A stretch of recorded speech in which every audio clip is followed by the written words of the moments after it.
Perkenalkan, kami dari kelompok 3 yang beranggotakan saya sendiri Dean Katrina Maharaja dan kawan saya bernama Marcelina Syagian. Saya Nadira Sabrina Parinduri. Dan saya Koibe Soli. Dan ini untuk tugas mata kuliah auditing. Auditor yang kami wawancarai ini adalah Bapak Muhammad Fahmi, SE, SMSI, AK. Dan Bapak Muhammad Fahmi yang telah kami wawancarai sudah berpengalaman menjadi seorang auditor selama 15 tahun. Bapak Fahmi bergabung pada kantor akuntan publik Fahrudin dan Mahyudin. Baik, kita langsung saja ke pertanyaan yang pertama, yaitu kita terima kontraknya.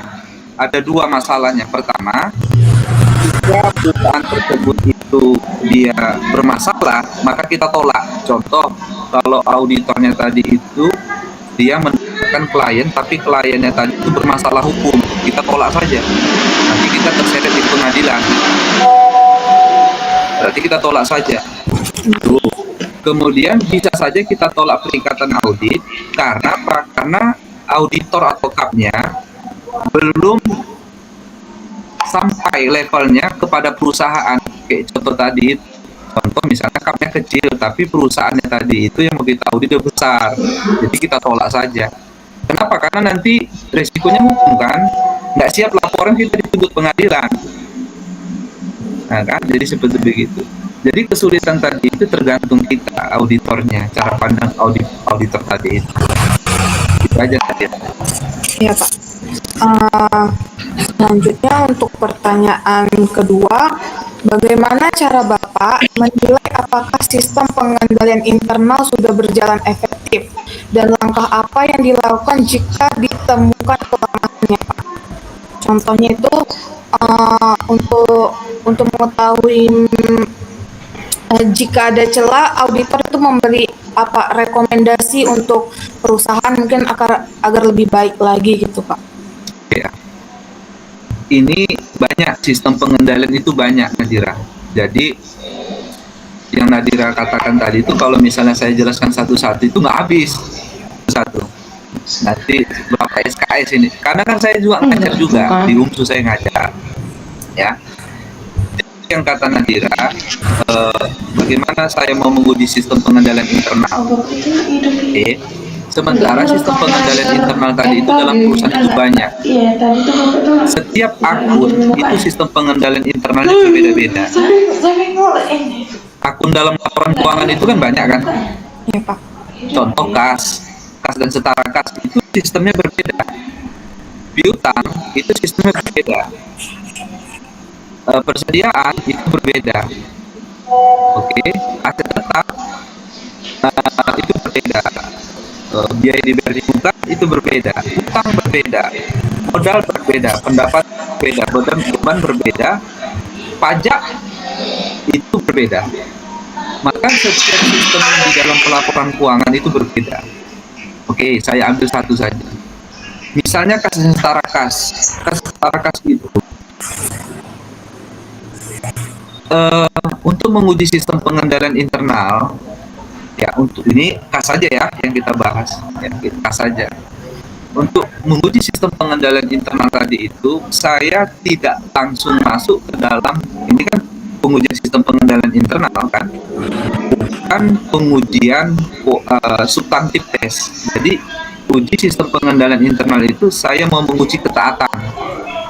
Jadi kalau di beberapa buku termasuk Sutrisno Agus ada 10 pengujian sistem pengendalian internal untuk kas dan setara kas, ada 10.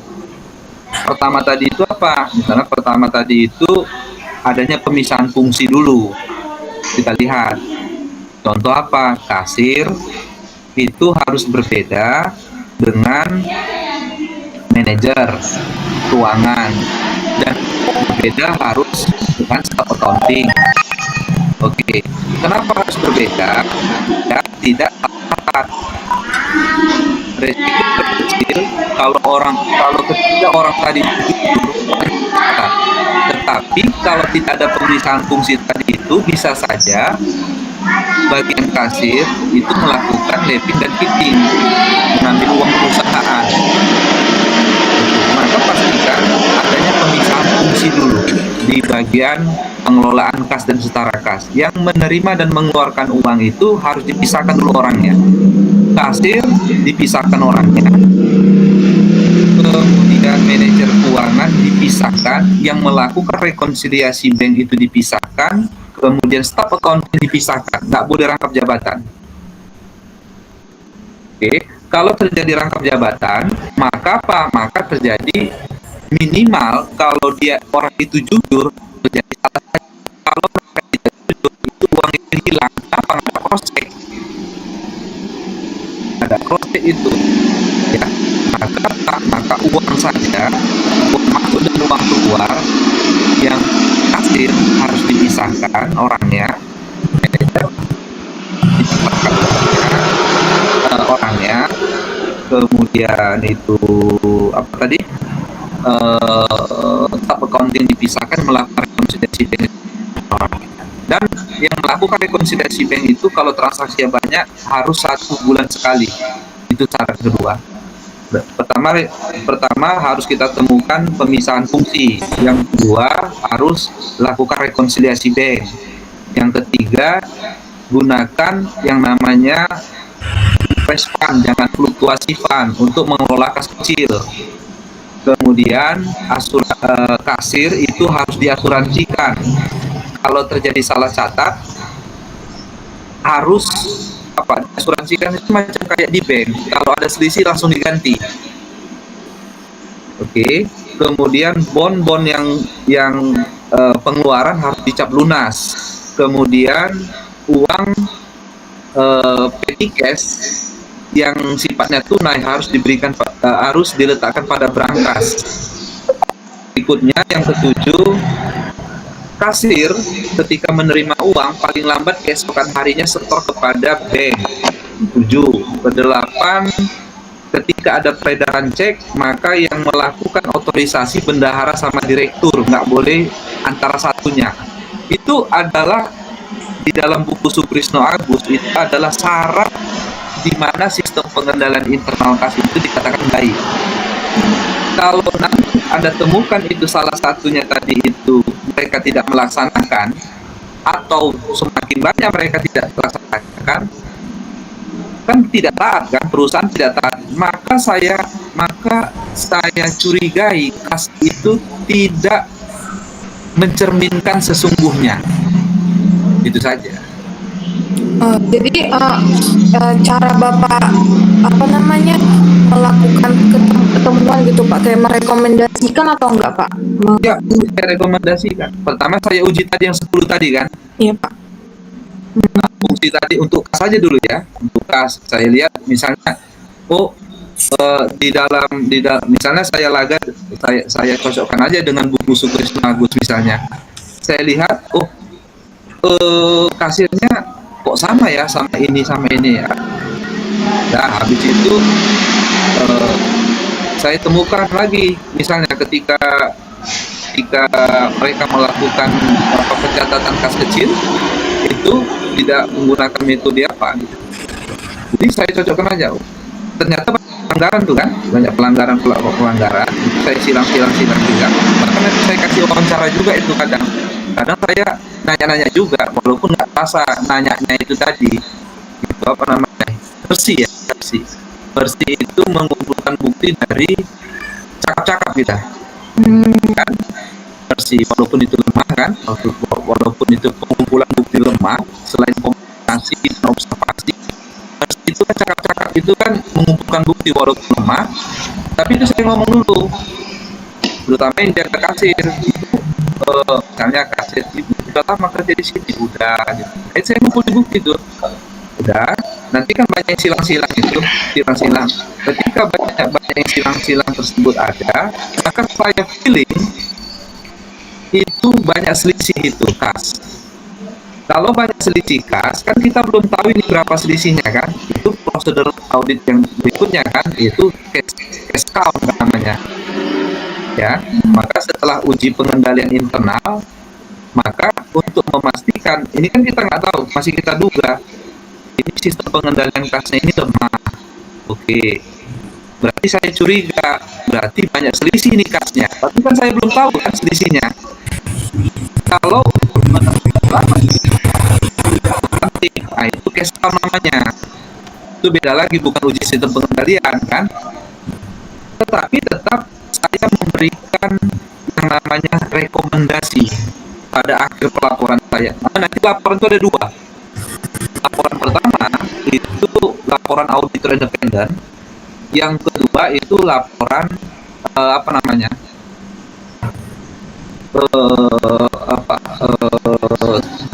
Manajemen letter.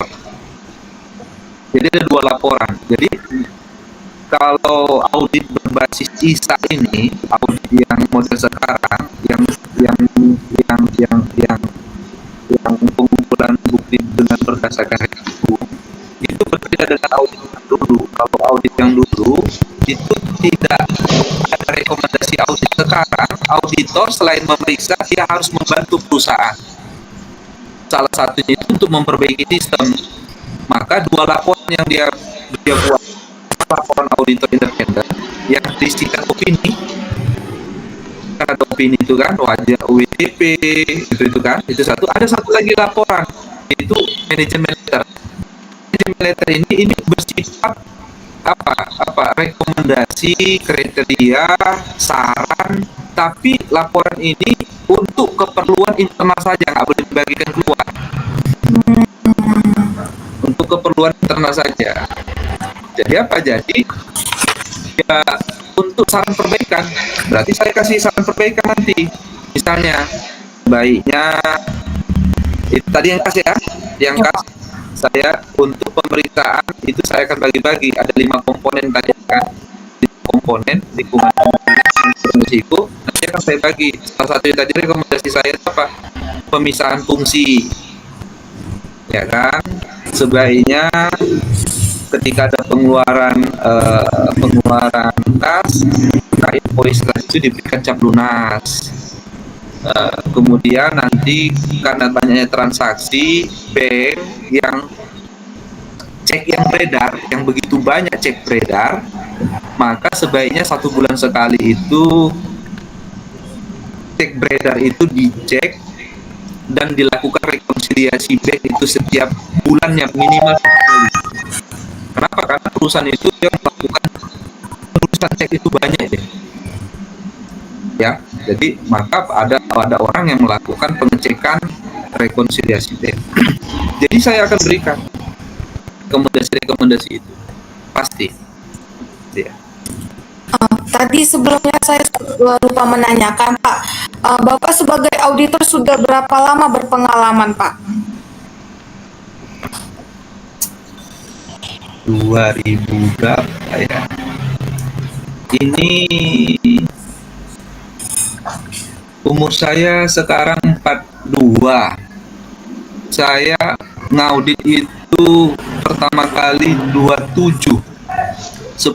Sesudah merit, seminggu sesudah merit 27. Berapa tuh? 42 dikurang 27. 15 tahun Pak. Nah ya, sekitar segitulah. Baik, kita lanjut untuk pertanyaan ketiga.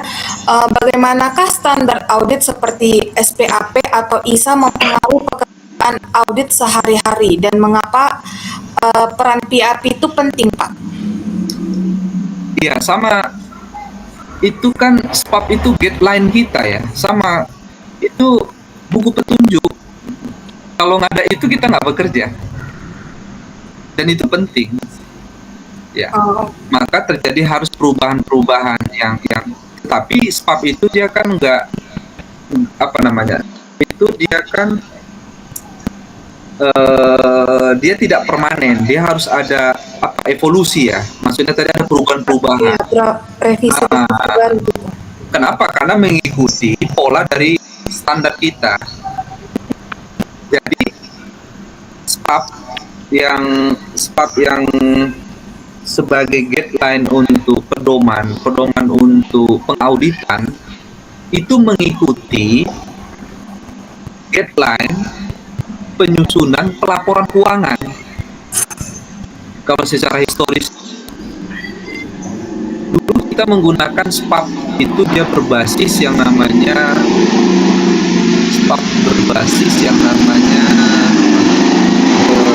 tidak berbasis ISA. Sekarang berbasis ISA. Karena dulu standar penyusunan pelaporan kita itu masih menggunakan prinsip aturan, yaitu itulah disebut dengan PABU kan, prinsip akuntansi berlaku umum dulu. Maka cara pengauditan tadi itu yang SPAP lama.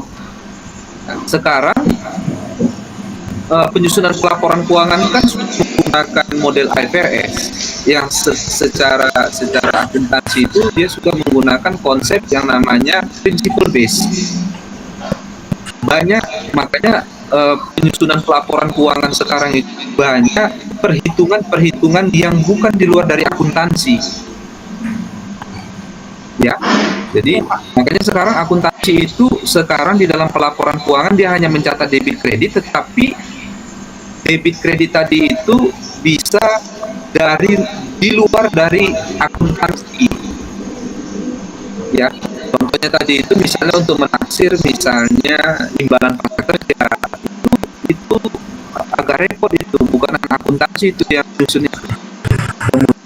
Pasar kerja, kemudian fair value itu untuk menghitung aset tetap bukan akuntansi, itu appraisal, aktuaris, yang jasa-jasa profesional selain akuntansi yang menyusun pelaporan keuangan.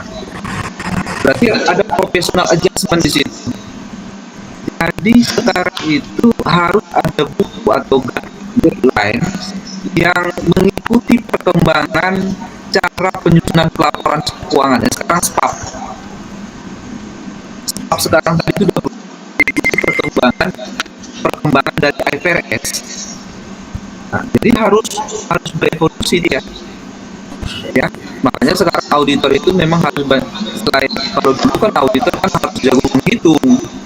Sekarang auditor itu harus banyak baca buku juga sekarang. Kenapa? Karena ekonomi mikro harus dipelajari, manajemen strategik harus dipelajari, ekonomi makro harus dipelajari, ya, sistem pengendalian internal harus dipelajari. Jadi bukan hanya hitung-hitung aja sekarang, itu auditor dulu yang hitung-hitung. Makanya kalau kalian nanti ujian berdasarkan SPAP itu agak repot sekarang ujiannya, bertahap. Nggak kayak dulu. Kalau dulu itu ujiannya cuma 3 dapat CPA. Akuntansi harus jago, pajak harus jago, audit harus jago, udah itu. Kalau lulus 3 itu. Kalau sekarang itu banyak kali mata kuliah. Seperti mata kuliah kalian juga ada ekonomi makro, itu diujiankan sekarang dan bertahap.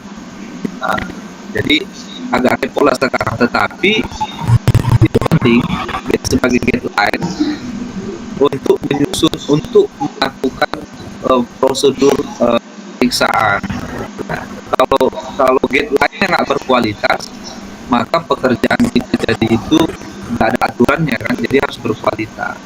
Jadi kami sebagai auditor misalnya itu memang harus wajib baca guideline, tutorial, buku panduan untuk melakukan pemeriksaan itu ya kami harus baca SPAP. Baik, untuk pertanyaan selanjutnya itu bagaimana Bapak menjaga komunikasi yang baik dengan manajemen, terutama ketika ada temuan sensitif yang membutuhkan konfirmasi. Contohnya itu mungkin kayak tadi kan Bapak bilang orang kasir itu memegang 2 peran gitu Pak.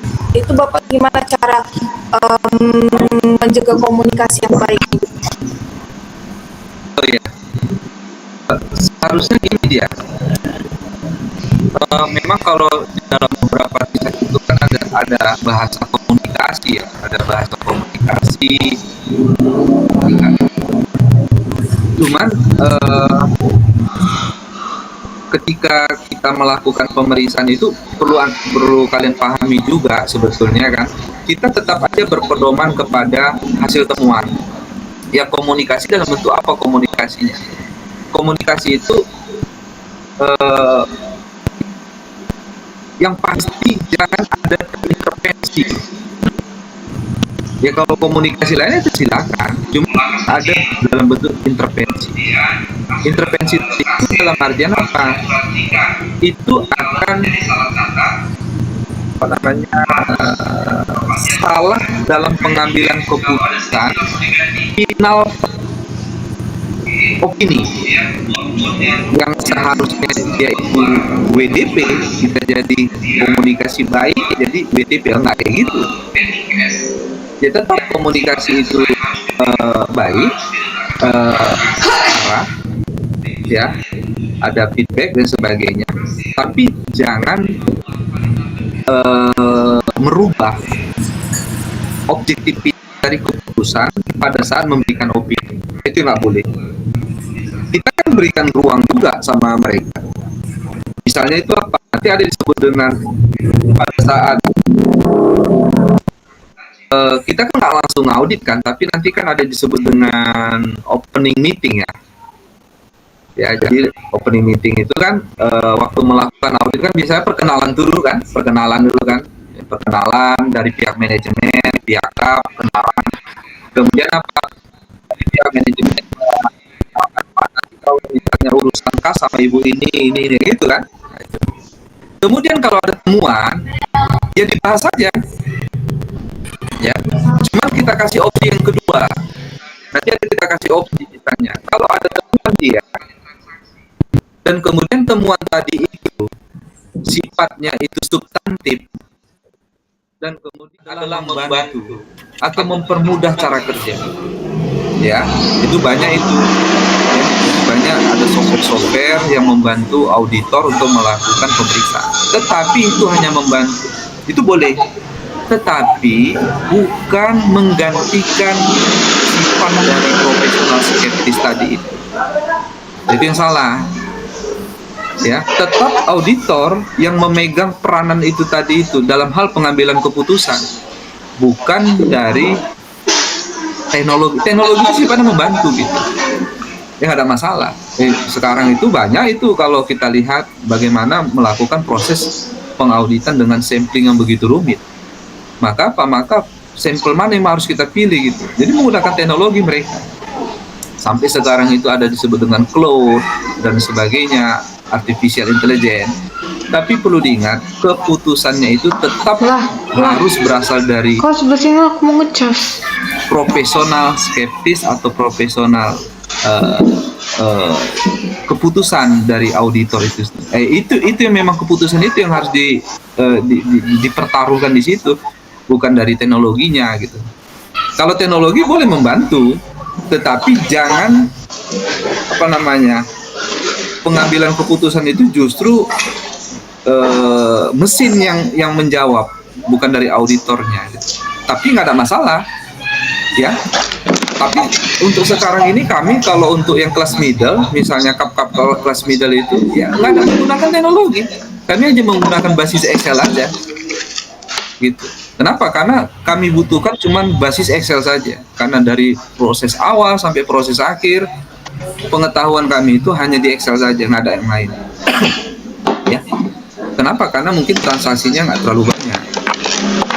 Ya, transaksinya banyak. Kemudian kan di beberapa, karena kita kan kap kelas middle, biasanya kan entitasnya tadi itu kan entitas yang kita audit itu kan omsetnya terlalu besar. Maka transaksi nggak begitu banyak, maka cukup Excel saja. Mungkin lebih tepat audit yang kalian katakan tadi itu adalah audit pada proses yang skala besar atau proses dari auditor the Big Four itu. Tapi kalau yang kelas middle, saya yakin pasti menggunakan Excel, nggak ada yang canggih-canggih. Ya, canggih-canggih, nggak ada yang canggih-canggih. Pasti mereka menggunakan basis Excel saja. Tetapi kalau misalnya the Big Four, pasti mereka menggunakan teknologi. Masih mereka menggunakan teknologi. Kenapa? Karena yang mereka audit tadi itu kliennya klien raksasa semua.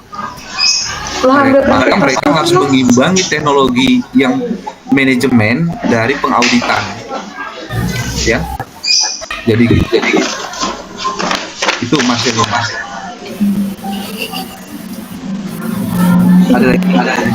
Selanjutnya, apakah tantangan terbesar dalam menilai risiko kecurangan dan bagaimana Bapak menentukan materialitas untuk industri atau perusahaan yang berbeda? Sekarang itu apa? Kalau dia fraud itu ya,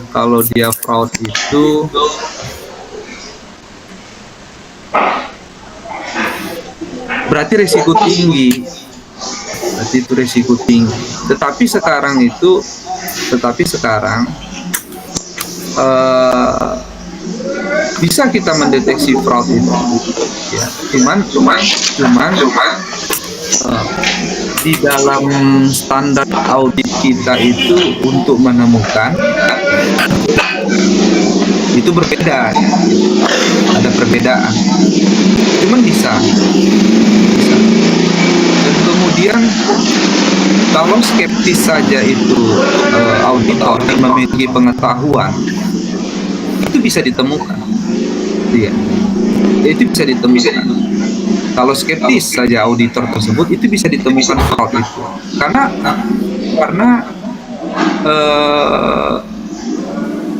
di dalam SPAP kita juga auditor juga sudah dilindungi.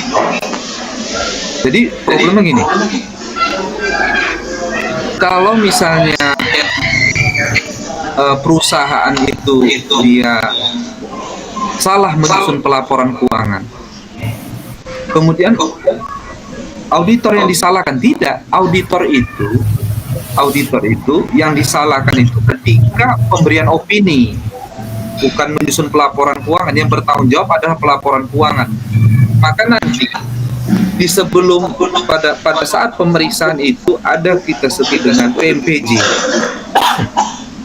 Kita nilai itu perusahaan itu memiliki fraud atau tidak. Ada kita kasih surat komitmen. Di situ ada transaksi mengenai tentang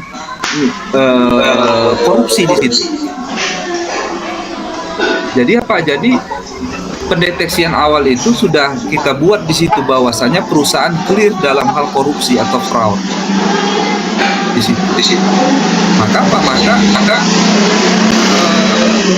kalau dia skeptis dan memiliki pengetahuan, problemnya nanti itu kalau misalnya auditornya tidak memiliki skeptis dan tidak memiliki pengetahuan, ya lewat aja angkanya kan gitu. Kenapa? Karena memang ada beberapa sekarang itu problemnya dari auditor. Kenapa? Karena dia nggak pintar dia melakukan pengauditannya, tidak. Bahkan dia jadi kelompok dari manajemen. Dan itu kan sudah ada undang-undangnya. Kalau misalnya akuntan melakukan komplot melakukan manipulasi pelaporan keuangan, maka dikenakan undang-undang akuntan publik 5 tahun dan denda berapa miliar itu. Kalau anti fraudnya kita itu sudah ada. Cuman masalahnya auditor kita tadi itu memiliki pengetahuan atau tidak dari seluruh yang ada. Ini kan karena apa? Karena auditor kita tadi itu gapnya masih tinggi ya. Di negara maju, Singapura dan Malaysia itu udah ribuan itu. Tapi kita sedikit. Itu problemnya juga pengetahuan kita juga di situ. Jadi ya saya pikir kalau auditor itu memiliki pengetahuan yang baik dan memiliki skeptis yang bagus, saya pikir dapat. Apalagi nanti kan secara etika kan ada kode etik profesi akuntan, itu kan ada. Dia pintar, auditornya itu pintar, dan kemudian dia memiliki skeptis yang tinggi. Cuman dia tidak memiliki etika, kan problem juga kan. Misalnya tadi dia kebetulan yang memeriksa, yang diperiksa tadi itu berkeluarga gitu. Jadi problem. Jadi ada konflik interest di situ. Maka apa? Maka kalau dia menjalankan SPAP yang bagus, maka kan sebelum kan di KAP itu kan ada disebut dengan apa ya? Apa namanya? Independensi auditor. Nanti ada disebut dengan kalau di KAP itu apa namanya? Itu bisa kalian download, itu SPM 01, standar pengendalian manajemen 01. Setiap kap harus ada SPM 01 itu standar. Selain SPAP ya, SPAP yang kita bicarakan tadi, itu ada SPM 1 itu standar kualitas pupuk. Misalnya gini, saat penugasan itu harus diseleksi dulu. Saat penugasan kira-kira cocok apa enggak auditor ini kepada perusahaan tersebut. Jangan-jangan ada keluarga. Maka di auditor juga harus diseleksi siapa-siapa yang akan turun, siapa-siapa yang jadi tim audit. Jangan ada hubungan dekat antara auditor dengan klien. Kan gitu dia kan, itu disebut dengan konflik interest ya, tekanan. Tetapi kalau selama itu kode etik dijalankan dengan baik, kemudian skeptis auditor itu juga dengan baik, itu kasih nemu ya. Kalau dalam SA kita mendeteksi ya, kita menemukan. Kalau menanggalkan nanti audit investigasi namanya, SA-nya berbeda lagi, standar auditnya berbeda lagi, pasti terdeteksi. Kenapa? Karena sudah ada feeling kita. Auditor itu kan ada feelingnya. Selagi memiliki skeptis yang bagus. Skeptis itu apa ya? Mencari tahunya itu tinggi dia. Ya, skeptis itu. Tapi dia 50% percaya, 50% nggak percaya gitu. Ya, jadi daya pengetahuan itu, dia mencari tahu itu dia tinggi tuh. Jadi mencari tahu, skeptis mencari tahu. Cuman prosesnya nanti kalau dari ditemukan nanti itu beda lagi. Kenapa? Karena profesi audit ini bukan seperti profesi yang lain, atau akuntan juga, akuntan internal perusahaan. Ini angka ini bicara. Misalnya kita susun laporan sekarang, itu bukan cara bicara sekarang. Ini 5 tahun yang akan datang bisa berbicara dia. Itu problemnya. Makanya kita itu disiplin mengerjakannya, ada kehati-hatian. Kenapa? Karena yang kita tulis sekarang, kita catat sekarang, itu impact-nya nanti itu bukan sekarang, bisa ditarik 5 tahun yang akan datang. Ya, pajak lagi, belum lagi ada pemeriksaan pajak. Pemeriksaan pajak kan, apalagi ada deteksi fraud kan di pajak tadi itu. Mereka udah tinggal hitung saja dengan apa? Dengan tarif, selesai ya. Makanya selama auditor itu memiliki professional adjustment itu tinggi dan skeptis itu sangat tinggi, pasti itu deteksi fraudnya juga itu semakin baik. Cuman problemnya tadi itu masih banyak lagi, yaitu penghambatnya itu adalah etika, tekanan, fee audit. Nah, itu kan di riset kan banyak ya. Kayak mana mungkin kita mengerjakan laporan yang begitu banyak sementara fee-nya dikit, auditornya sakit-sakitan, uang yang kita dapat pun nggak ada. Makanya kan kalau kalian masuk nanti the Big Four nanti itu kan gaji kan udah dolar kan. Fee mereka bukan dikit itu. Nanti silakan aja list nanti cari data fee untuk top the Big Four itu. Ngeri-ngeri mereka itu fee-nya. Akan berbeda kalau fee yang untuk yang kap menengah kayak saya kan, disuruh mendeteksi fraud, tapi apa fee-nya sedikit, ya kan? Coba bayangkan kita fee-nya sedikit, gajinya sedikit, tapi kita disuruh mendeteksi itu, kan repot kan? Ya saya ya ala kadarnya aja lah, orang fee-nya segitu kan gitu. Nah berarti variabel fee itu menjadi dominan juga selain tekanan tadi itu. Nah gitu. Tapi selama skeptisnya tadi itu ada, saya pikir profesional adjustment bagus, bisa mendeteksi. Begitu Marcelina. Baik, selanjutnya, apakah peraturan atau standar audit yang paling berdampak pada proses audit dan bagaimana KAP mendukung perubahan tersebut?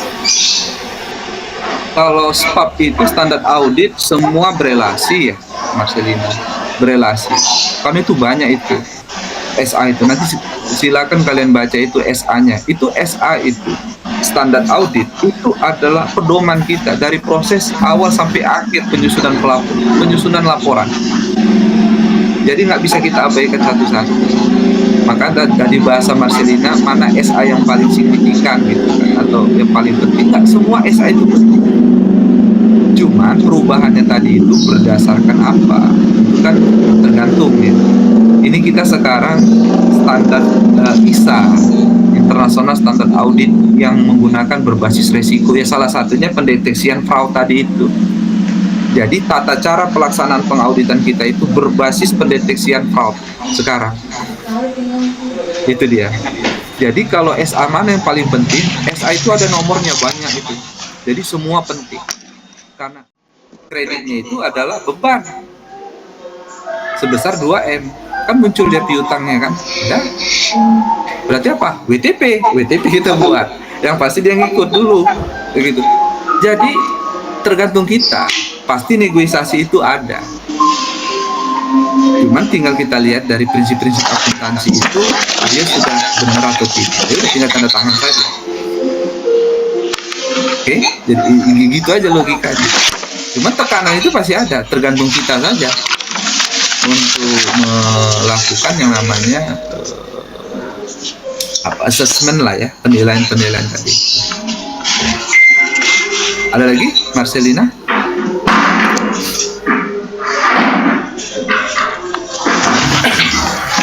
Selanjutnya akan saya berikan pertanyaan kepada Bapak. Perkenalkan, saya Deanna Katrina Maharaja. Pertanyaan saya, apakah tantangan terbesar yang dihadapi industri audit saat ini dan bagaimana KAP seharusnya beradaptasi? Iya, itu saya katakan tadi, banyak kesenjangan. Kita nggak tahu fee yang resmi. Jadi kita nggak tahu fee standarnya itu berapa sekarang. Jadi apa? Tapi harus dibenahi lah. Kalau ya mungkin regulasi, tapi regulasi sudah bagus. Mungkin apa ya? Mungkin ada persamaan lah pelebelan itu. Saya pun itu kita kan serap informasi the Big Four kan. Itu adalah klaster yang dari Amerika, di Indonesia itu nggak ada. Tapi sekarang mahasiswa dan dosen-dosen dan menyatakan the Big Four. Jadi sekarang itu pengauditan itu sudah diambil oleh the Big Four. Kenapa? Karena pelebelan seperti itu. Jadi dari regulasi juga ada, walaupun tidak tersirat, mereka melakukan pembedaan. Ada beberapa perusahaan sekarang ini aja gitu. Sekarang itu PTPN, Pelindo itu nggak bisa diaudit oleh kap kayak kami yang kelas menengah itu, dan itu harus diaudit oleh the Big Four tadi katanya, karena mereka yang punya sumber daya. Jadi apa? Jadi di kami sendiri juga ada persaingan, ya, ada juga persaingan. Maka sekarang itu secara etika kalau bisa persaingan ini jangan dipertebal. Kalau dibuat regulasi yang baik. Karena apa? Karena antar kap ini juga ada persaingan juga. Jadi sementara kap ini kan kita sebut dengan sama seperti notaris, sama seperti dokter, dia memiliki etika yang tidak profit oriented. Malah kita bekerja dari profesionalisme, ada etika di situ di dalamnya. Maka sebetulnya jangan dipertebal kompetisi itu antar kap. Jadi kalau misalnya dipertebal kompetisi antar kap, ya artinya kita ubah seperti perusahaan aja kan. Padahal sebetulnya kap ini adalah institusi profesional. Maka dibuatlah aturan biar jangan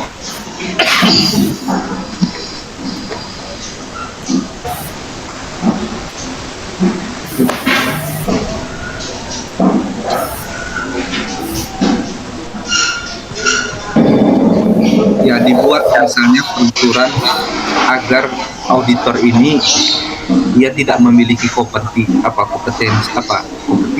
antar kap, ya, untuk memperkecil gap antara kap satu dengan kap yang lain gitu. Baru kemudian memberikan sosialisasi, ya, pelebaran penyebaran informasi, pelatihan PPL. Kita yang memang sekarang udah dipermudah dengan Zoom ini ya. Kalau dulu itu kap dulu itu memang punya jarak antara kap di Sumatera dengan di Jakarta. Kita di Sumatera ini otodidak semua. Itu otodidak semua ini. Ya, otodidak semua. Kita mesti berangkat itu dari Medan ke Jakarta dengan biaya mahal. Pusat informasi itu sekarang aja agak dipermudah memang, karena ada beberapa PPL yang dengan menggunakan Zoom, ya, itu udah dapat lah informasi tadi. Tetapi sadar betul juga mau mengenai tentang fee audit juga gitu. Ya harus diberikan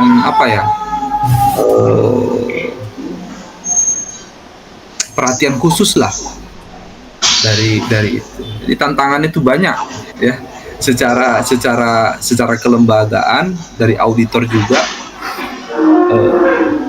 ada. Contoh sederhana ini, kalau di Polmed kan satu kan Rizky kan, Iya. Pak Rizky itu di bawah saya itu, waktu di tempat Pak Cipto itu masih anak-anak dia tuh, gitu, masih yalah Pak Cipto waktu itu. Sekarang dia udah CPA. Coba di kampus di Polmed itu cuma CPA, Polmed itu cuma Rizky.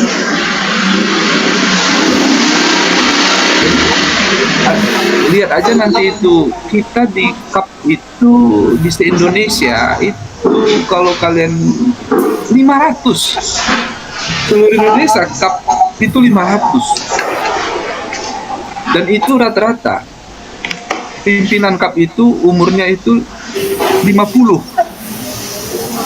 ke atas.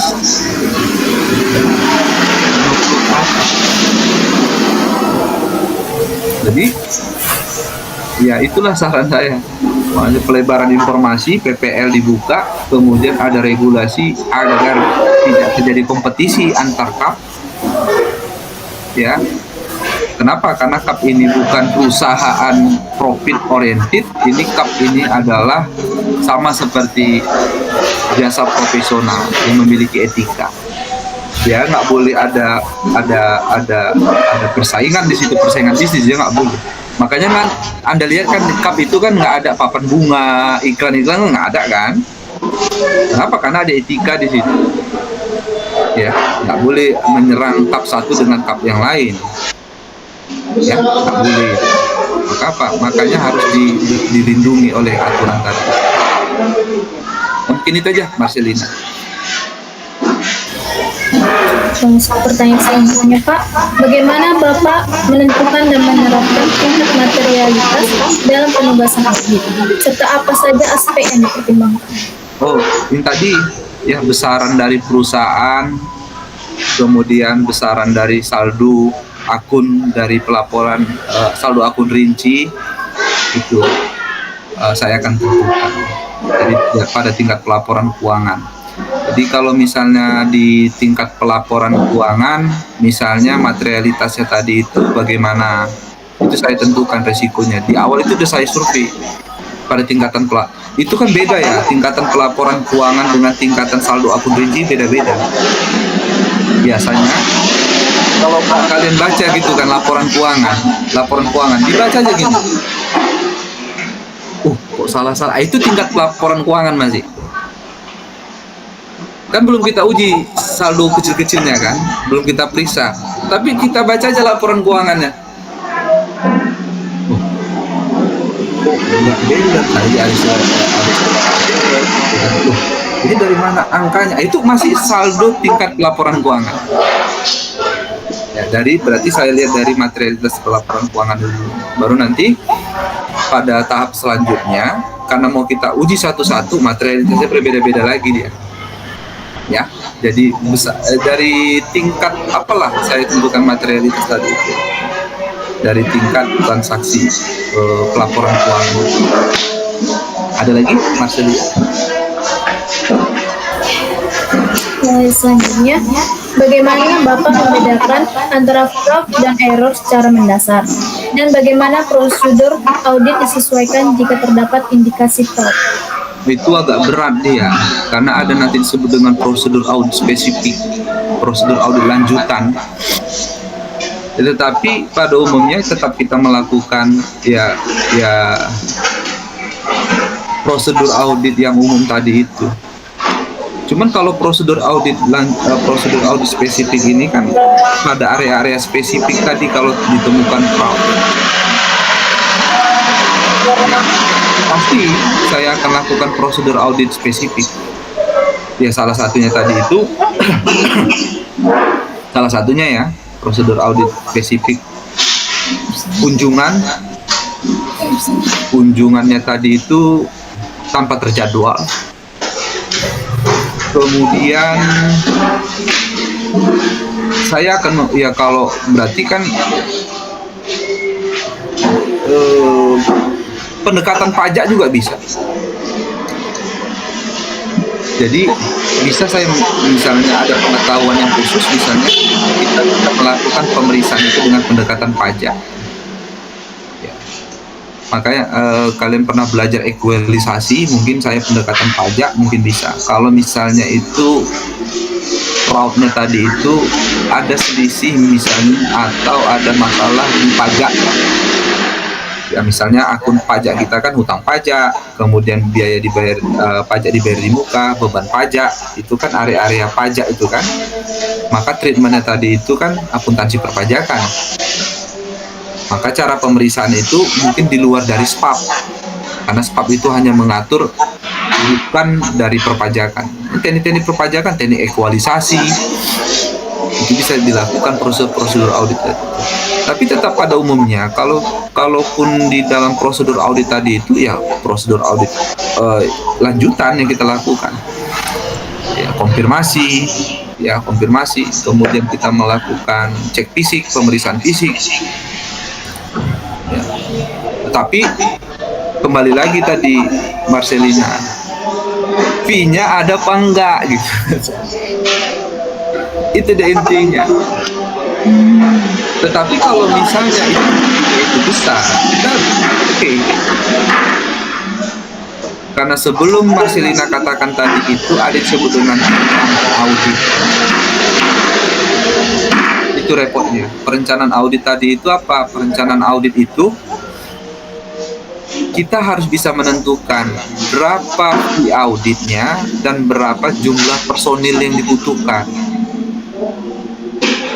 Karena apa? Karena semakin melebar permasalahan kita nanti itu waktu audit itu kan banyak, maka memakan kos.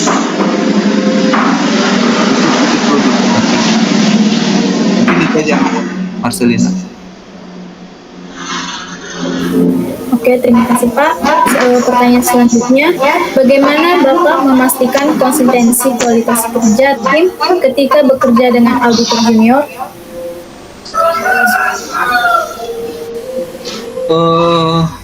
Saya kan kebetulan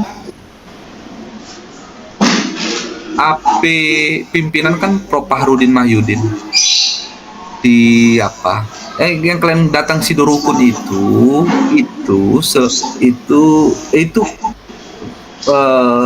Kap Fahrudin dan Mahyudin itu ada 4 itu AP di situ. Pimpinannya Prof Fahrudin. Oke, ini saya terangkan dulu. Prof Fahrudin itu pimpinan. AP-nya, AP itu akuntan publik. Akuntan publik itu yang bisa signing itu ada 4 orang di dalamnya, tapi yang aktif 3. Termasuklah AP ini itu Prof Fahrudin, Ripa Ubar Arahab, sama satu lagi di Batam.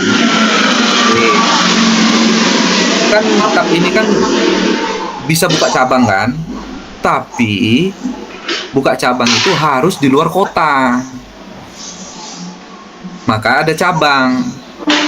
Oke, jadi yang di Batam itu cabang itu 1 ya, Kap Fahrudin Mahyudin cabang Batam.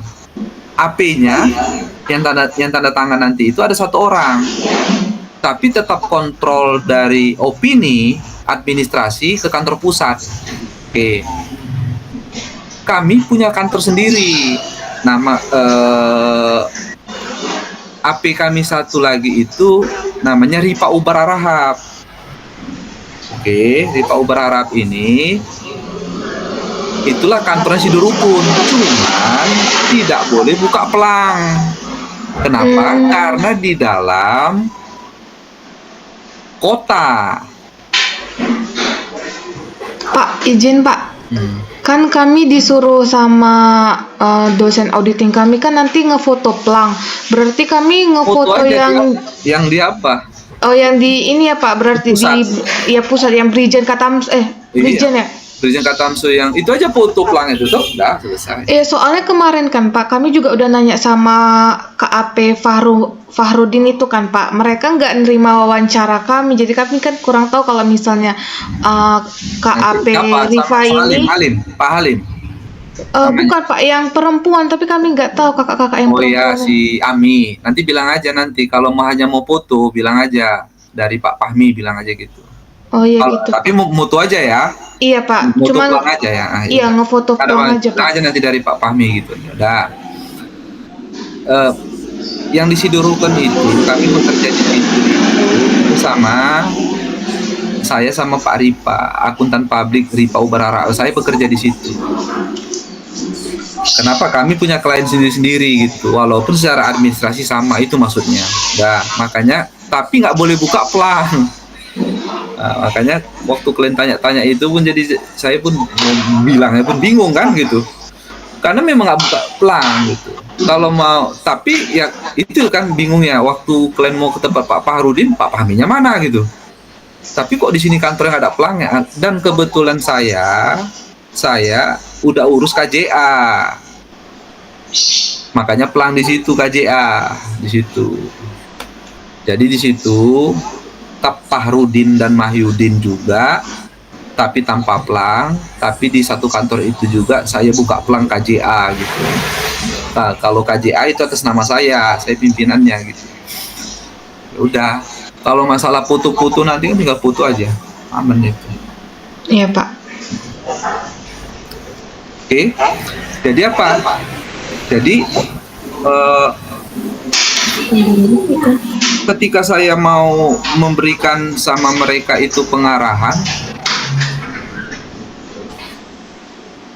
itu fungsi di KAP itu kan saya apa, supervisor ya, supervisor saya, dan anggota ada 2 di bawah itu, kadang 3 ketua tim, 1 sama auditor junior senior itu. Harus ada audit plan-nya. Kami juga ada kertas kerja audit. Ada kertas kerja audit. Dan itu Excel. Dan itu yang saya berikan sama mereka. Saya hanya mereview kerjaan mereka. Tetapi saya akan mendesain dari perencanaan audit itu. Sampai laporan audit saya kerjakan, tapi untuk mengerjakan kertas kerja mereka. Dan itu udah tugas mereka. Dan ketika mereka nggak tahu, tanya sama saya. Baru kemudian setelah kerjaan itu selesai, saya lapor sama Pak Ripa yang signing. Bang, laporan udah selesai nih, tanda tangan bang. Udah diminta nomor opininya, udah. Baru saya minta ke si Halim yang sebelah si cewek itu, minta nomor penomoran. Nah, gitu. Jadi secara administrasi itu gitu. Tetapi ada staffing itu pasti ada. Staff itu memberikan staff pekerjaan. Makanya waktu di audit itu ya wajar kalau kalian itu kelelahan dan sebagainya. Kenapa? Saya aja kadang kayak si Nadira, Pak, jadwal kesini, kami nggak bisa dipastikan kadang. Kami nggak bisa dipastikan. Kadang kita keluar kota dan sebagainya, dan nggak bisa terschedule gitu. Ya makanya, tapi tetap kita misalnya saya prediksi hari ini ada nanti. Kenapa? Karena kita juga ada penjadwalan juga. Baru kemudian Pak, kok kosong Pak kantornya ya? Saya pun pelangnya mana gitu, kayak gitu. Cuman kalau mau di kantor pusat kalian, itu orangnya tertib ya, tertib. Ada si Ami ada satu, si Halim ada, itu yang tingkat 2 pun ada. Dan jam 8 sampai jam 5 sore pulang kantoran gitu. Nah itu yang di induknya. Kalau kami yang agak berbeda gitu, walaupun kami ada, tapi tim kami juga ada, staf kami juga ada, ya walaupun staf kita tadi itu ya mudah-mudahan lah kan nanti kita coba manage lebih bagus lagi nanti itu yang akan datang. Tapi karena Ripa Ubara Rahab ini baru itu sama si Rizky sama Rizky, si PA-nya sama, baru 1 tahun kami. Jadi saya sudah lama ikut sama Ripa Ubara Rahab. Ripa Ubara Rahab ini gabung sama Pak Fahrudin baru 1 tahun ini. Jadi kami udah memberanikan diri buka kantor sendiri, nggak nyatu. Jadi intinya kita juga mau berencana seperti kantor pada umumnya gitu. Ada orangnya kan gitu, tapi sekarang masih permulaan, jadi ya freelance dulu lah gitu. Tapi mudah-mudahan lah, itu kan tergantung omset ya, jumlah klien. Kenapa? Karena kan kita mesti bayar yang namanya pegawai kita kan gitu dia kan. Tapi intinya semua itu berdasarkan audit plan, dan saya akan arahkan nanti itu kepada kertas kerja. Isi tolong kertas kerjanya. Karena itu salah satu kertas kerja tadi itu, KAP itu diaudit loh. KAP itu diaudit oleh Kemenq. Jadi tiap tahun secara acak uji petik itu KAP itu diaudit oleh Kemenq. Salah satu yang diaudit itu adalah kertas kerja. Maka kertas kerja kita itu harus ada. Karena di Undang-Undang Akuntan Publik dijelaskan salah satu laporan auditor independen tadi itu harus memiliki kertas kerja pemeriksaan. Ya makanya nanti ada beberapa KAP itu yang kena suspend, kena surat peringatan oleh Kemenq, itu diakibatkan oleh salah satu kertas kerja. Dan Kemenq itu regulator yang melakukan pengawasan. IAPI itu hanya sifatnya pembinaan saja, database. Kita kan di bawah IAPI, Institut Akuntan Publik Indonesia, dia sifatnya itu database saja, pelatihan, penyuluhan, pembinaan. Tapi dalam rangka pengawasan KAP itu langsung dari Kemenq. Apa itu? Ada itu di bawah di Kemenq, apa namanya, ada tuh lembaga untuk yang memang mengurus sikap. Jadi kita diawasi langsung itu. Makanya kita ada kertas kerjanya tadi, dan kertas kerja tadi itu yang ngisi ya udah ada staff gitu. Nah, itulah bentuk komunikasi ya, Marcelina. Oke, silakan Marcelina. Selanjutnya, bagaimana cara Bapak memberikan feedback konstruksif kepada auditor junior tanpa mengurangi motivasi mereka? Ya, satu fee pertama, satu fee ya. Ini nggak mungkin mereka nggak kerja kalau ada fee-nya, itu satu. Kemudian rata-rata anggota saya itu kawan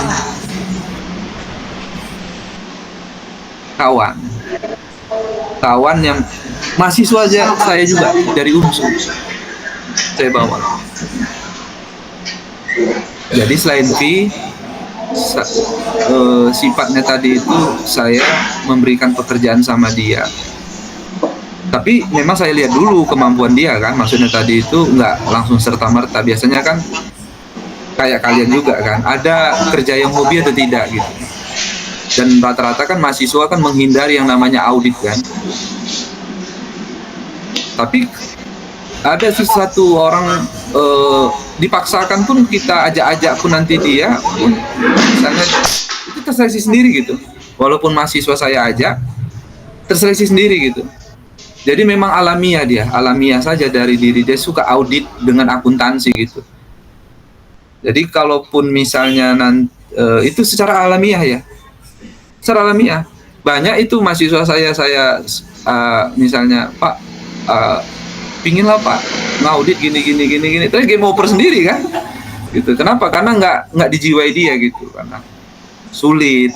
Baru kemudian mesti udah kombinasi ya, komunikasi kita harus bagus, kemudian pengalaman kita di bawah tekanan juga, karena deadline pekerjaan lagi gitu. Terakhir atrek sendiri gitu, mahasiswa tadi itu atrek sendiri. Ya fee kita kasih, cuman nggak tahan, daya tahan tubuhnya juga nggak bagus dan sebagainya, sering sakitan. Kemudian Pak, rupanya saya lemot juga Pak, rupanya. Ayo udahlah, apa-apa. Tapi tetap berkawan kita. Cuman terseleksi sendiri dia, Baru kemudian pada umumnya, karena saya mengambil dari mahasiswa saya dan kawan-kawan dekat saya itu yang satu frekuensi yang sama,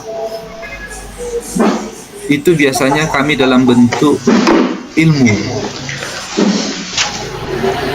Jadi pengetahuan yang paling banyak itu sebetulnya di akuntansi itu lebih banyak itu ketika kita berpraktek.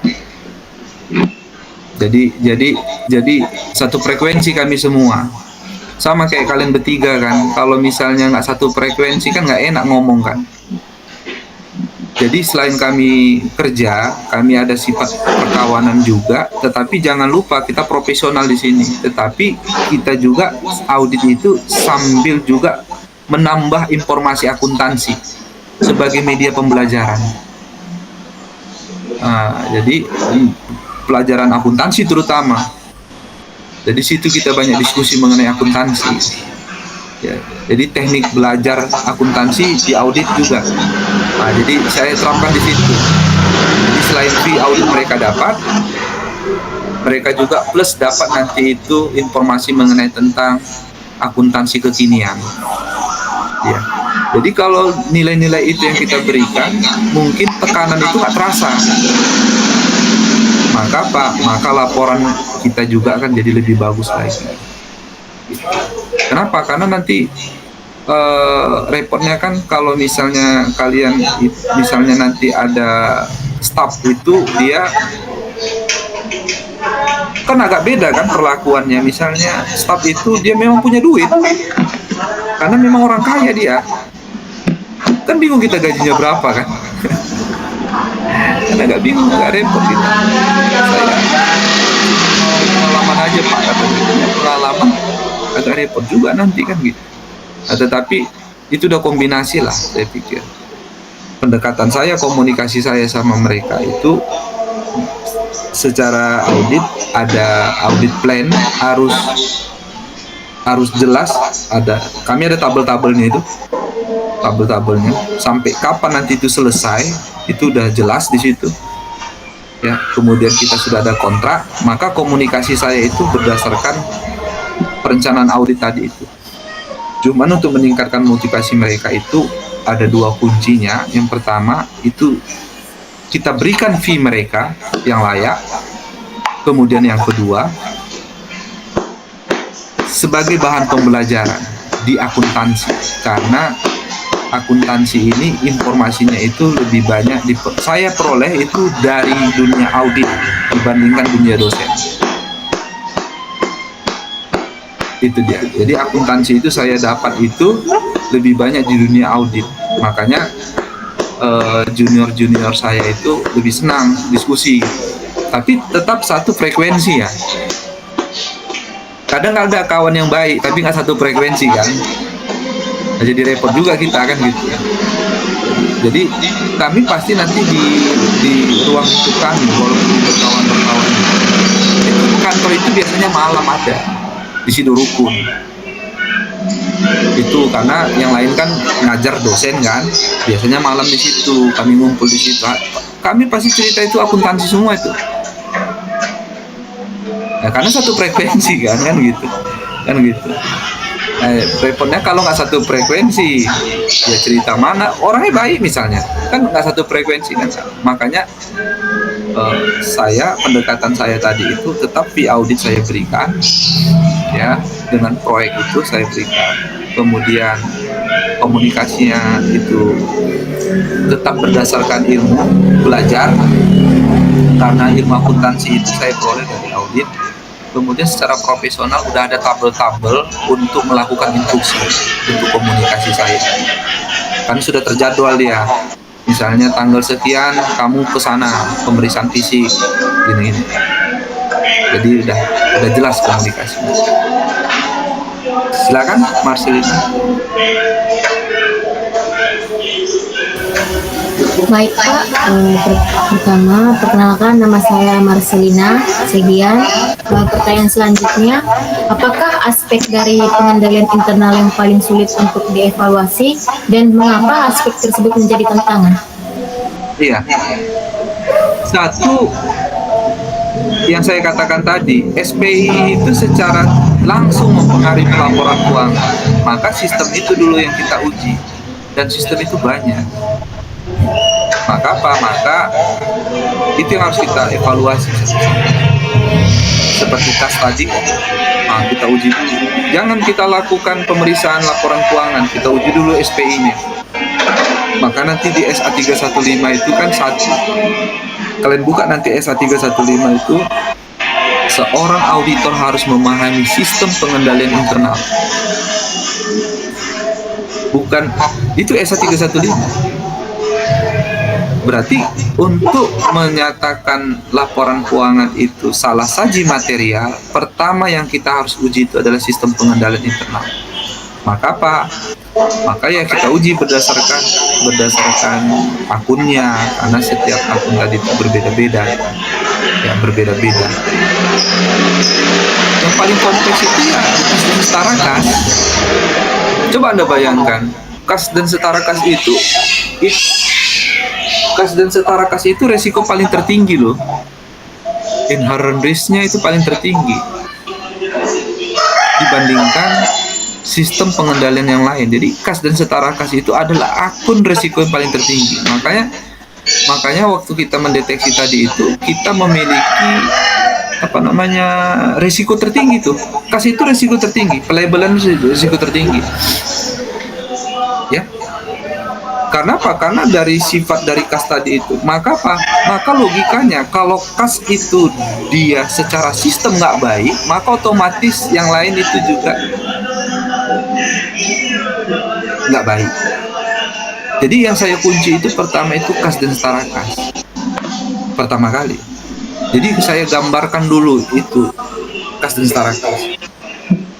Kalau kas dan setara kas tadi itu sistemnya nggak baik, maka piutang persediaan nggak baik juga. Kenapa? Karena kas, coba transaksi mana yang nggak melalui kas? Itu aja logikanya. Menjual barang, kas.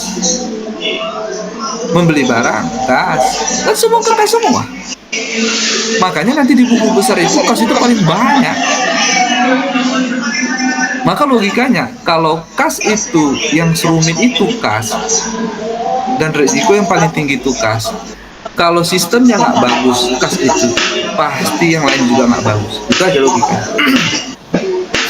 Nah, jadi kita ada macam kayak sistematis logika juga kan gitu. Jadi saya kunci dulu kasnya. Kalau kasnya sudah bagus, dia maka memungkinkan yang lain juga. Kalau kasnya sudah saya uji sistem pengendalian udah parah, udah yang lain itu pasti udah berserak itu angkanya. Jadi terakhir tinggal kita buktikan berapa selisih itu yang repot, berapa selisihnya. Kita menjurnal lagi itu akhir. Makanya kalian juga harus ngerti jurnal nanti. Dan jangan salah kaprah ya. Yang sulit itu menjurnal, bukan nyusun laporan keuangan. Itu salah kaprah. Itu ada beberapa dosen juga seperti begitu. Yang kita kan dipusingkan dengan pernyataan-pernyataan di dalam buku, pernyataan-pernyataan dosen. Yang susah itu anak-anak adalah menyusun pelaporan keuangan. Enggak, menjurnal itu, debit kredit itu yang sulit. Karena laporan keuangan itu dari jurnal. Makanya mudah saya katakan. Apalagi misalnya saya yang seharian, misalnya saya pelototi laporan keuangan, format aja sudah tahu saya.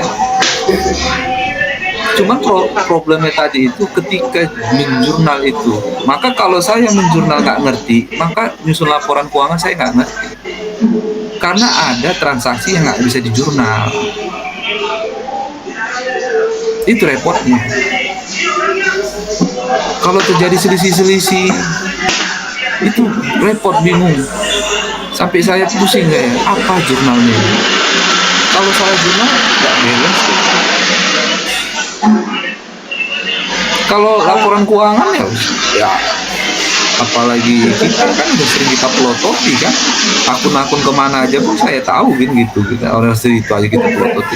Cuman ketika ada transaksi tadi itu ada selisih dan kemudian selisih tadi itu nggak bisa kita jurnal, mau kemana ini gitu, efeknya kemana gitu, kan itu repotnya. Jadi menjurnal yang rumit. Apalagi sekarang sudah menggunakan sistem kan, nggak perlu kita manual menggunakan Excel kan, misalnya otomatis terbentuk laporan keuangan. Gitu. Cuman jurnal itu rumit. Jadi jangan kalian bayangkan jurnal yang di dalam textbook. Itu kalau dalam textbook itu dia kan untuk mempermudah kita belajar kan. Tapi ada nanti transaksi itu yang nggak tahu kita apa itu. Harus kita bukukan. Dan manajemen perusahaan tadi itu dia bukan seindah yang kita bayangkan jurnal-jurnal transaksi yang di buku kan. Si Badu menerima uang, itu enak kan gitu. Misalnya si Badu membuat menyetor saldo awal, modal awal sekian. Gimana anak-anak jurnalnya itu kan gampang. Coba kalau di perusahaan misalnya di perusahaan misalnya pegawai kasir mencuri misalnya 1 juta, kan bingung kita kan jurnalnya apa kan. Harus kita jurnal kan. Kenapa? Karena udah selisih 1 juta. Apa jurnalnya? Belum lagi nanti itu uang yang di cash yang di uang tunai di safety box itu setelah dicuri kan ada sisanya. Kemudian sisanya tadi itu anggaplah misalnya 500 juta sebagai barang bukti di pengadilan. Jadi disita kepolisian. Jadi pertanyaan, kalau udah disita kepolisian itu jadi kas atau kayak mana ya? Sementara DP kas itu adalah kayak gini. Tapi kalau kas kita disita, apakah jadi kasnya apa tidak? Kan bingung juga kita. Belum lagi nanti itu transaksi-transaksi yang apa namanya itu, yang asuransi itu repot itu. Jadi kalau laporan keuangan itu sangat gampang, sangat gampang. Yang repot itu adalah menjurnal.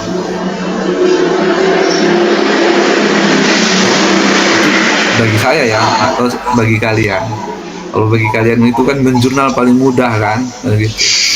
Susun laporan keuangan yang agak repot. Tapi kalau saya menjurnal, karena repotnya di situ. Saya nggak tahu jurnalnya itu apa. Repot. Karena saya harus men-tracer dari misalnya saya audit 2002, 23, 24. Kemudian apa? 2022, 23, 24 ini kan harus sinergi dia. Oke.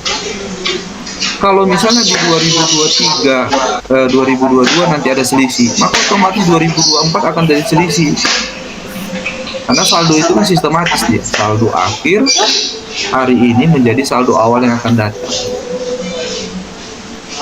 Kalau nggak kayak gitu, cara berpikir kita itu nggak balance dia pasti. Itu hanya menjurnal loh. Kenapa? Misalnya saya mau audit itu 2022, 23, 24. 2022 salah, maka 2024 jadi salah juga. 2003 jadi salah, kan gitu kan? Ngikut di angkanya. Gitu. 3 tahun dulu saya audit misalnya. Ada yang salah, mau saya betulin di 2022. Apa jurnalnya ini? Udah saya betulin di 2022. Oh, 2023 jadi nggak balance dia. Mana dia lari angkanya? Jadi angka pun ternyata bisa lari-lari rupanya. Gitu. Jadi itulah fungsi kita tadi. Jadi apa? Jadi saya paham itu. Menjurnal itu yang rumit rupanya. Ya.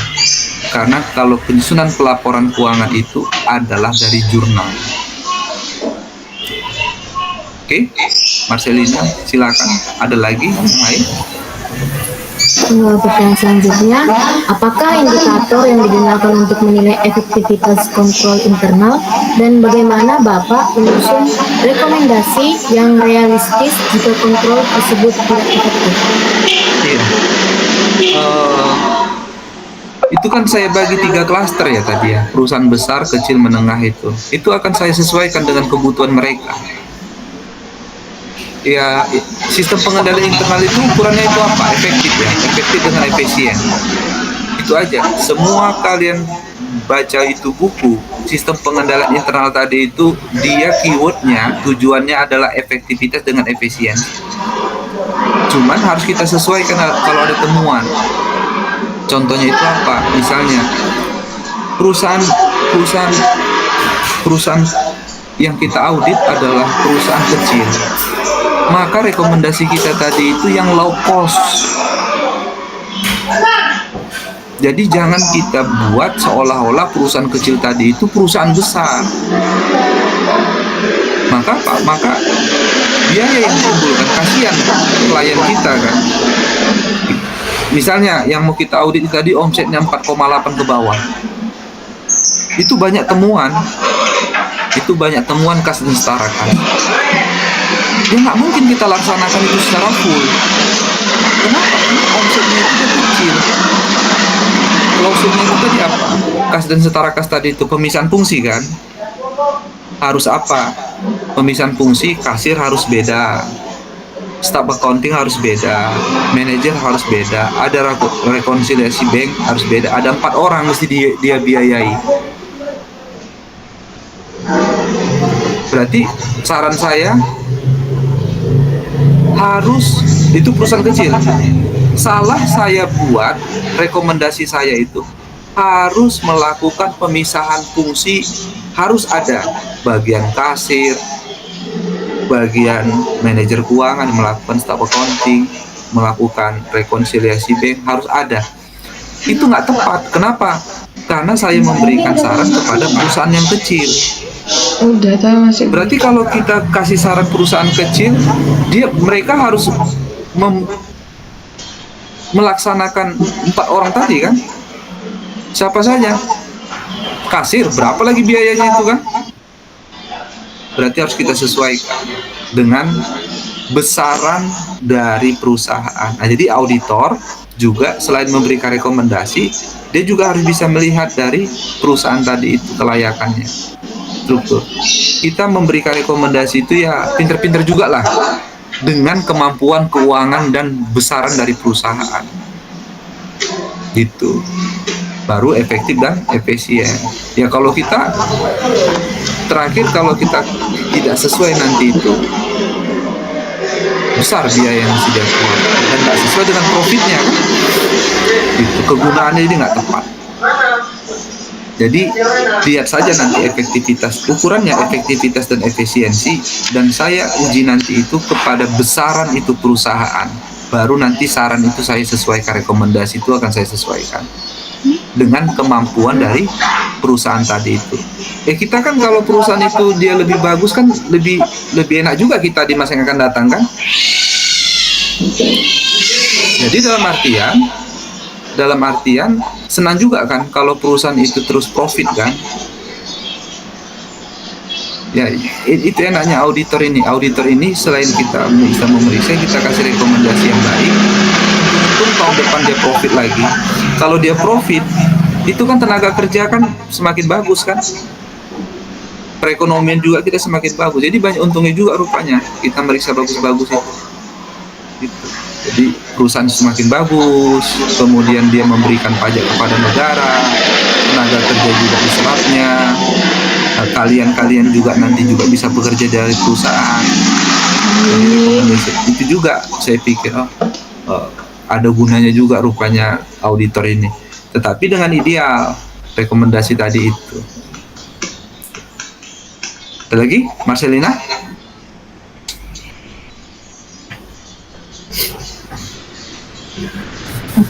Dan selanjutnya, bagaimana pengaruh standar audit terhadap perencanaan dan dokumentasi audit, serta apa yang menjadi kontribusi IAPI dalam menjaga kualitas profesi auditor? Ya, IAPI harus menjaga kualitas auditor itu juga. Karena mereka selain saya juga harus member kan, dan karena di situ banyak pelatihan, pendataan, database berjenjang. Kemudian nanti di sini di IAPI juga ada macam kayak database grafik kita itu PPL, dan wajib PPL.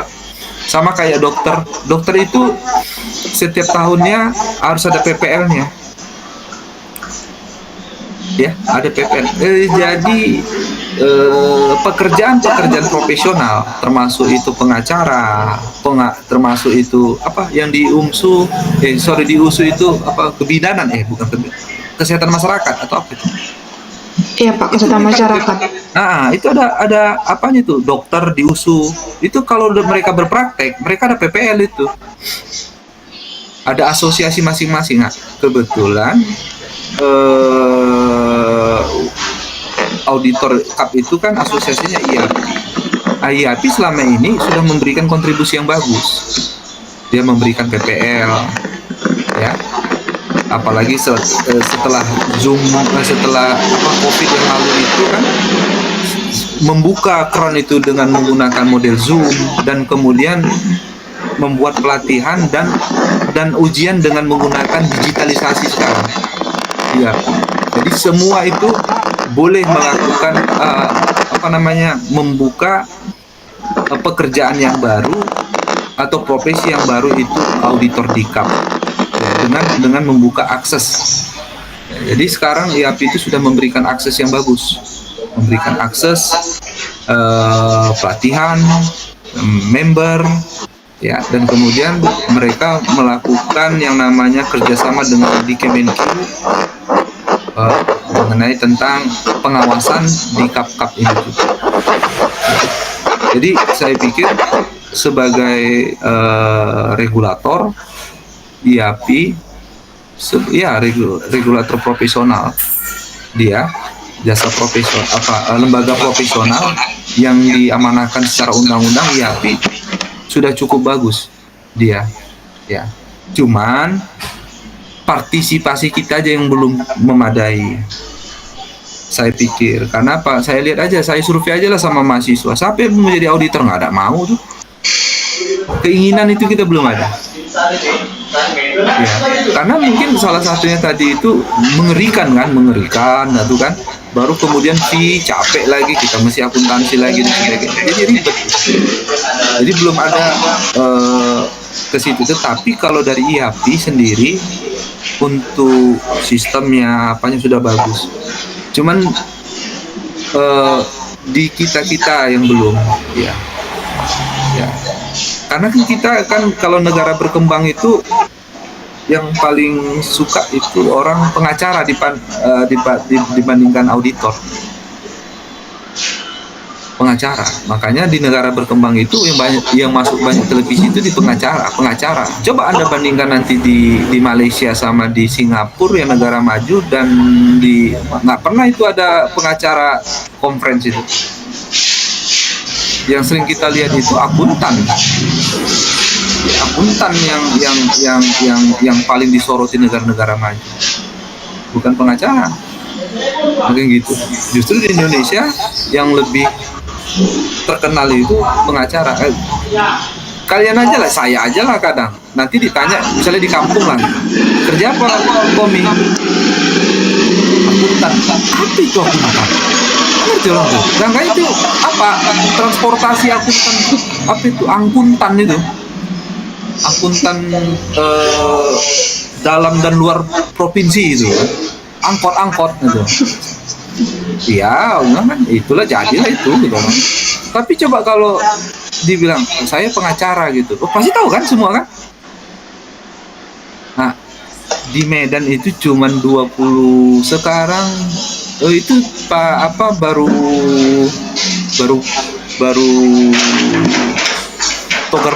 Pak Togar Mani itu lagi apa tuh?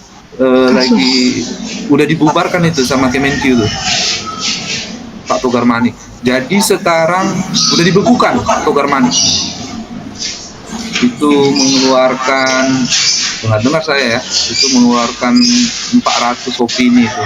Jadi dibubarkan ya kan, dibekukan sama P2P atau apa? Kemenkyu. Sekarang yang aktif dua orang lagi kantor akuntan di Medan. Anda bayangkan di Medan itu kantor akuntan pabrik sekitar 21. Anda bayangkan 21. Beda kali sama pengacara kan? Beda kali sama dokter. Jadi akuntan di Medan itu 20, di Aceh itu cuma 1. Itulah. Jadi permasalahannya itu ada banyak. Tetapi menurut saya IAPI sebagai regulator, lembaga profesional sudah baik memberikan akses. Cuman kitanya aja yang tertarik, intinya gitu. Karena kalau kita lihat jumlah dari akuntan itu sedikit, sangat sedikit dibandingkan Malaysia dengan Singapura. Itu sangat sedikit. Saya tanya sama mahasiswa, mana ada yang mau tuh? Siapa yang mau jadi aku? Nggak ada yang mau. Bagusan saya jadi marketing apa Pak, gitu. Itu dia ya. Ada lagi, Marcelina? Pertanyaan selanjutnya, bagaimana pendekatan komunikasi yang digunakan saat menyampaikan temuan sensitif kepada manajemen dan mengapa pendekatan tersebut efektif? Ya pasti saya di closing nanti. Saya akan cerita temuan tadi itu, sudah saya utarakan tadi. Saya akan di closing, nanti ada beberapa hal. Komunikasinya tadi itu, ya pasti kalau berisiko sama saya, maka saya akan tarik dari perikatan. Karena itu risiko ke saya, apalagi di bawah tekanan saya kan gitu. Ini menyangkut kepada reputasi, integritas dan sebagainya. Saya akan apa gitu. Karena kalau udah integritas kita dicopot, nanti itu jadi repot lagi nanti gitu kan. Nggak apa-apa lah kehilangan nanti misalnya 20 juta, tetapi kita aman. Kemudian nanti kalau misalnya mereka mau nurut, pernyataan komunikasi saya. Itu negosiasi. Kenapa? Biar agar kita dua-dua antara klien dengan jadi aman. Iya. Jadi pasti negosiasi itu pasti ada biasanya itu setelah laporan terbit, closing itu. Ya, untuk menyamakan persepsi tadi itu. Kenapa? Karena pengguna pelaporan keuangan ini kan banyak. Setelah diaudit, nanti dia nembak ke pajak, nanti dia bisa nembak nanti itu laporan tadi itu ke bank, bisa ke RUPS. Jadi kepentingannya kan banyak. Maka untuk meminimalisir resiko itu yang ada,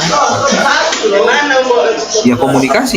Tapi komunikasi tadi itu ya harus sesuai dengan standar, jangan di bawah tekanan juga kita kan. Jadi itu aja Mas Lin. Ada lagi? Pertanyaan terakhir Pak, apakah yang paling penting dalam menentukan tingkat materialitas baik dari sisi nilai keuangan maupun dampaknya terhadap proses bisnis? Oh ya, tadi saya katakan pasti dengan nilai besaran dari perusahaan, tapi kan tetap dari nilai keuangan juga ujungnya. Nggak ada situasi tadi itu yang tidak bisa kita ukur dari uang. Kenapa? Karena yang mau kita uji tadi itu adalah selisih uang sebetulnya. Tetapi kan rasional cara penilaiannya tadi itu, kenapa Pak kok dikit-dikitnya uang? Iya memang, cuman karena yang mau kita uji tadi itu adalah selisih kan. Kan laporan keuangan itu adalah uang. Cuma apakah ada berpengaruh antara perilaku seseorang dengan ukuran uang itu? Ya bisa. Makanya di dalam sistem pengendalian internal tadi itu, kalau dilihat tadi itu kan perilaku semua. Itu mau diukur. Ya, perilaku. Itu perilaku semua. Kalau misalnya lingkungan pengendalian itu sistem pengendalian internal itu lingkungan pengendalian. Itu mau saya uji di awal itu seharusnya. Daripada yang alat yang lain, kan ada banyak ya.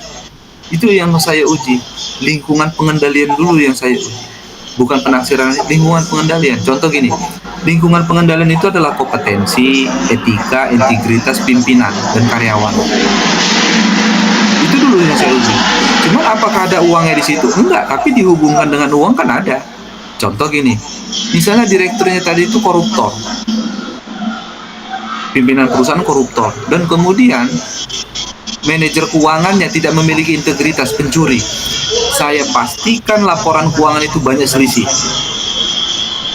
Tapi dari mana saya lihat? Itu kan bisa berbagai macam informasi saya temukan kan. Misalnya direkturnya tadi itu berperkara di pengadilan, saya lihat di televisi, di majalah. Kemudian nanti saya cari informasi di kap yang lain. Nah gitu. Jadi apa? Memang itu tidak bisa diukur dari uang. Tidak uang, tapi bisa diukur dari uang. Kan buktinya tadi itu kan berelasi kepada pelaporan keuangan. Jadi ukuran itu saya ukur etika. Tapi memang ujung-ujungnya uang kan, karena mau kita uji uang itu kan selisih. Tetapi selainnya tadi itu yang kita ukur tadi apa? Integritas. Itu yang kita ukur. Dengan menggunakan apa? Wawancara. Ya, itu bisa observasi langsung, harsi, tanya jawab. Itu ukurannya tadi, materialitas. Berarti apa? Berarti ini beresiko nih. Beresiko, maka materialitasnya tadi itu saya kecilkan untuk mendapat sampling yang besar. Jadi materialitas itu kita kecilkan. Kalau kita kecilkan materialitas, maka angka-angka tadi itu banyak kita dapat. Sampel itu akan menjadi banyak. Kalau sampel itu makin banyak temuan. Maka banyak ukurannya tadi itu. Integritas bisa kita lakukan, kompetensi bisa kita jadi standarnya, selain uang ya tadi. Tapi memang ujung-ujungnya kan uang juga, karena yang mau diuji kan uang juga nanti. Siapa? Etika ya, etika. Kemudian kalau di penafsiran resiko, pengetahuan, penggunaan teknologi.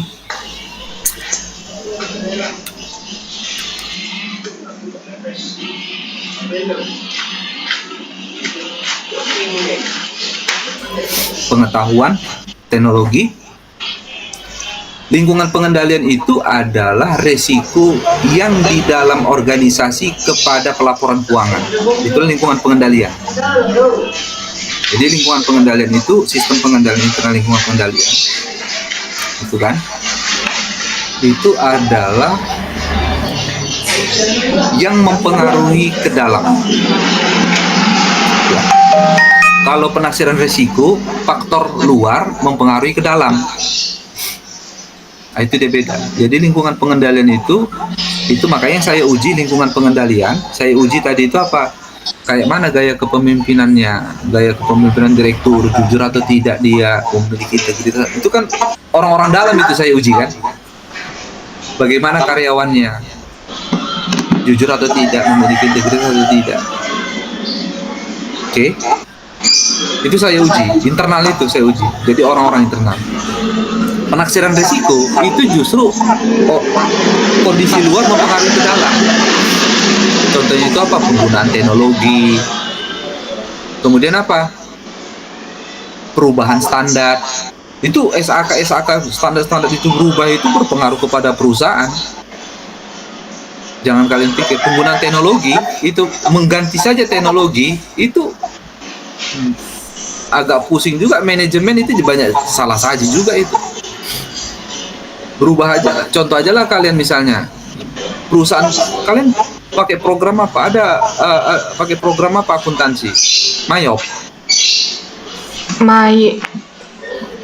Kalau Mayop belum Pak, tapi kan pakai Accurate, pakai kemarin tuh mau sempet Zahir kan Pak. Oke, Zahir. Tapi nggak bisa soalnya aplikasinya tuh kayak nggak memadai gitu Pak. Oh ya, Zahir. Soalnya kan update yang 7 ya Mak kalau nggak salah. Iya.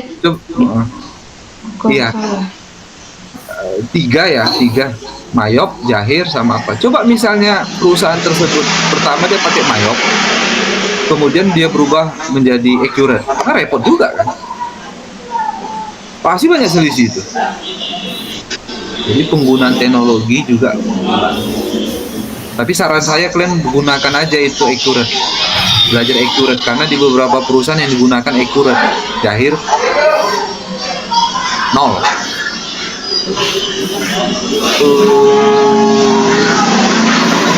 Mayop 0. Zahir 0. Zahir 1 tuh, tapi dia Zahir itu kan pakai ada program satu lagi dia tuh pakai internet ya kan. Ada satu lagi pakai internet. Kalau Accurate itu udah umumnya. Itu pun anak-anak perusahaan pakai. Makanya kalian nanti lebih suka pakai Accurate aja karena sering digunakan di beberapa perusahaan. Zahir jarang. Accurate sering. Jadi faktor luar yang mempengaruhi ke dalam, perubahan standar akuntansi, perubahan regulasi itu mempengaruhi.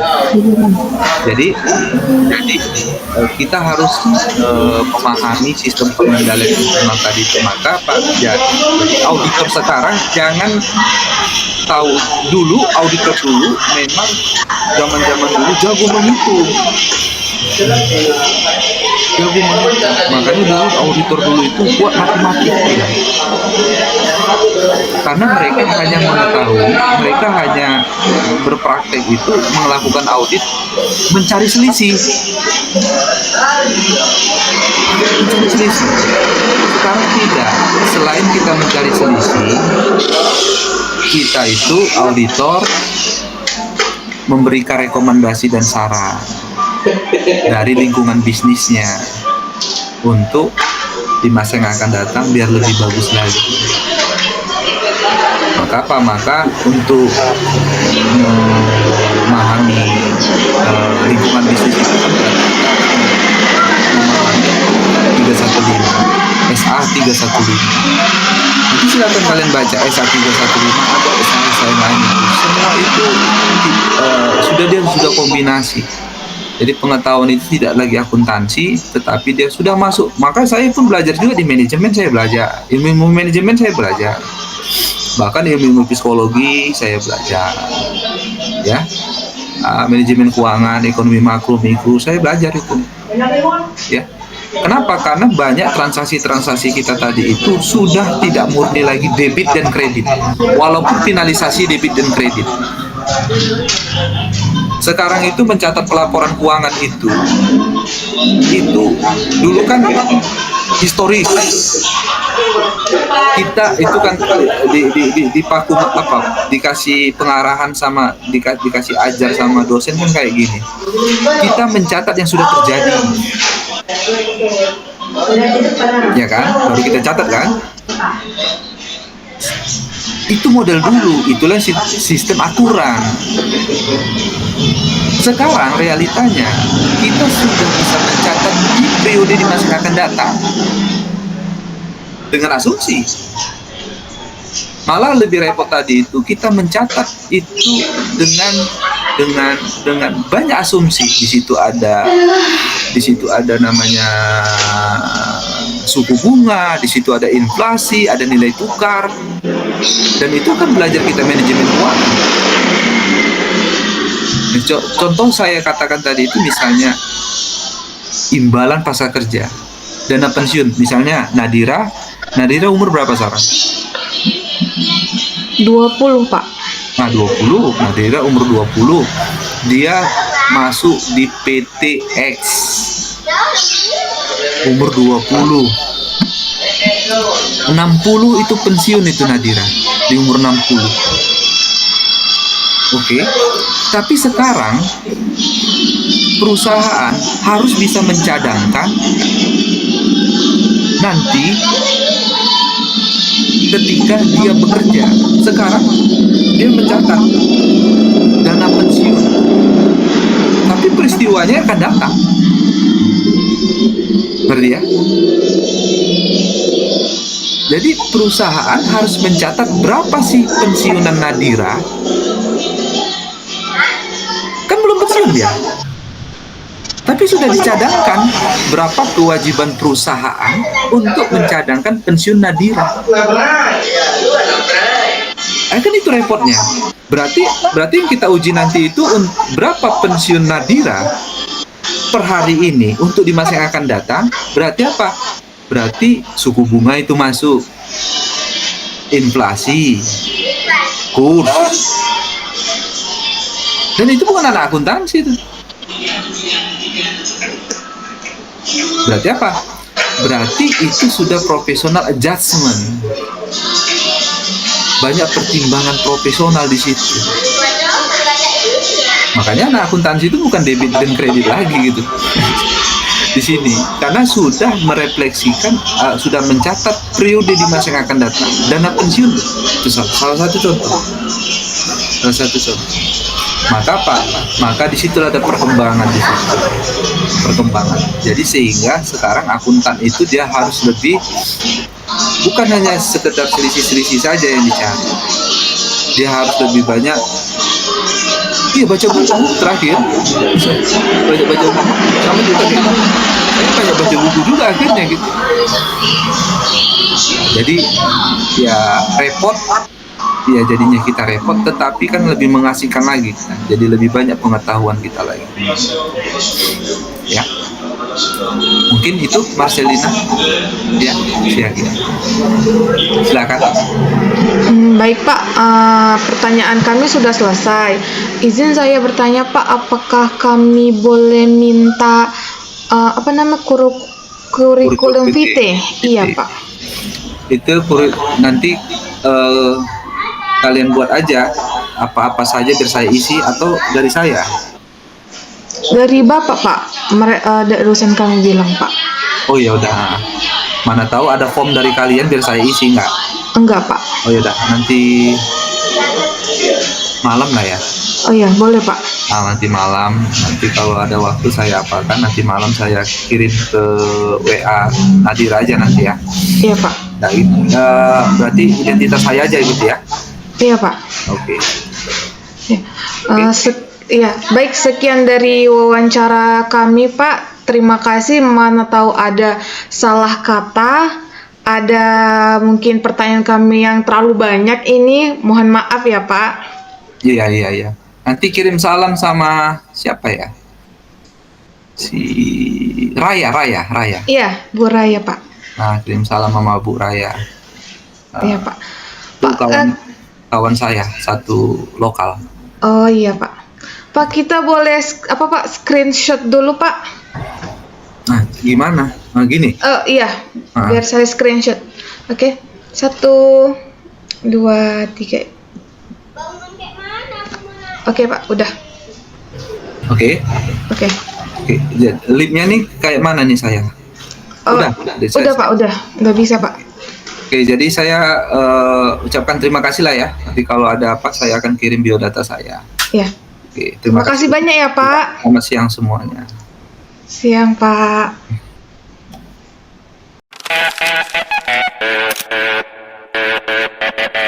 Oh, I just wanna take you anywhere